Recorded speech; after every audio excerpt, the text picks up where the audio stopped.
आधी रात को कमरे से बाहर क्यों जाती हो? मेरी सास के इस सवाल से मैं परेशान हो गई। अभी मेरी शादी को 3 दिन हुए थे। मेरी सास ने अजीब बातें करना शुरू कर दी, वो भी मेरे पति के सामने। पति के सामने ऐसा सवाल करने पर मेरी हालत और भी खराब हो गई। अब मैं क्या बताती कि मैं क्यों आधी रात को कमरे से बाहर जाती हूँ। मेरी सास अच्छी तरीके से जानती थी कि पूरे घर में बाथरूम एक ही है, जिसे इस्तेमाल करने के लिए मैं नहीं बल्कि घर के सारे लोगों को अपने कमरे से बाहर निकलना पड़ता था। ये कैसा बेहुदा सवाल किया था मेरी सास ने मेरे पति के सामने, जबकि वो जवाब जानती थी।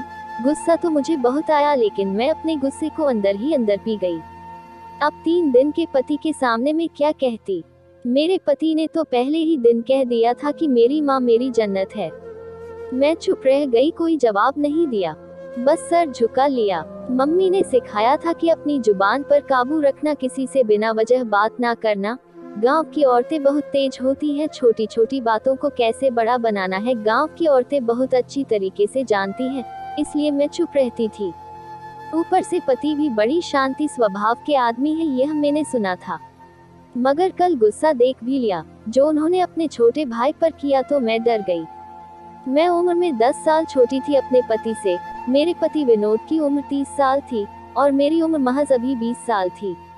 लेकिन मेरी सास की यह पहली और आखिरी अजीब हरकत नहीं थी।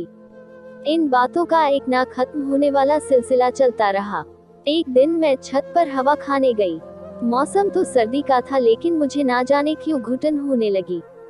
रात के खाने के बाद मैं छत पर चली आई। सर्दी की वजह से साल ओढ़नी थोड़ा छत पर टहलने लगी। फिर सर्दी से मेरे दांत कटकटाने लगे, तो मैं नीचे अपने कमरे में आ गई। सुनील खाना खाने के बाद टहलने जाया करते थे। उनके यहाँ एक चौक था, उस चौक पर निकल जाते थे। वहाँ उनके दोस्त हैं। कुछ देर चौक पर चाय पानी पीते बातें करते अपने दोस्तों के साथ और फिर वापस आ जाते। करीब करीब 2 घंटे बाद सुनील आए तो सास भी जल्दी से उनके पीछे आ गई। मैं ये देखकर हैरान रह गई। आज तो जल्दी सो जाती है, फिर आज इतनी देर तक क्यों जाग रही है। लेकिन जैसे ही सास ने बात शुरू की, उनके जगने का मतलब समझ गए। नहीं बेटा, इतनी रात को बाहर ना जाया करो, तेरी दुल्हन अकेली होती है, कुछ तो ख्याल करो। सास ने कहा तो मैं समझी कि उन्हें मेरी फिक्र है, लेकिन अगले ही पल मेरा ये ख्याल गलत साबित हो गया।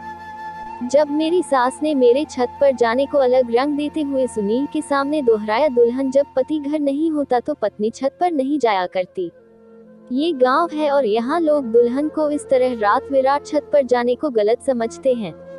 मुझे पड़ोसन राधा ने थोड़ी देर पहले पूछा था कि तुम्हारी बहू इतनी रात को अकेले छत पर क्या कर रही थी। साथ में इसके गलत मतलब निकालते हुए कहा, तो मैंने परेशान होकर सुनील की तरफ देखा।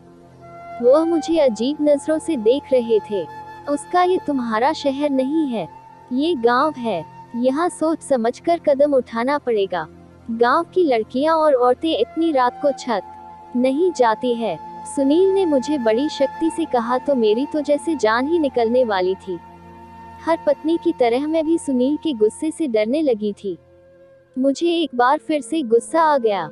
मम्मी जी, मुझे कमरे में घुटन हो रही थी तो हवा खाने गई थी। मैंने इस बार हिम्मत करके कहा, लो सुन लो बात, यह क्या बहाना बनाया है। तुमने छत पर जाने का, गर्मी का मौसम होता तो ये समझ में भी आता, लेकिन इतनी सर्दी में हवा खाने कौन जाता है। पता नहीं क्या सच है। सच कहते हुए उठी और कमरे से बाहर चली गई। मैंने महसूस किया कि सास की बात पर सुनील का मूड बिल्कुल खराब हो गया। वह बोले तो कुछ नहीं, लेकिन बात किए बगैर ही सो गए। मैं तो परेशान हो गई। इस तरह आराम आराम से सांस मेरा दिमाग टॉर्चर करने लगी।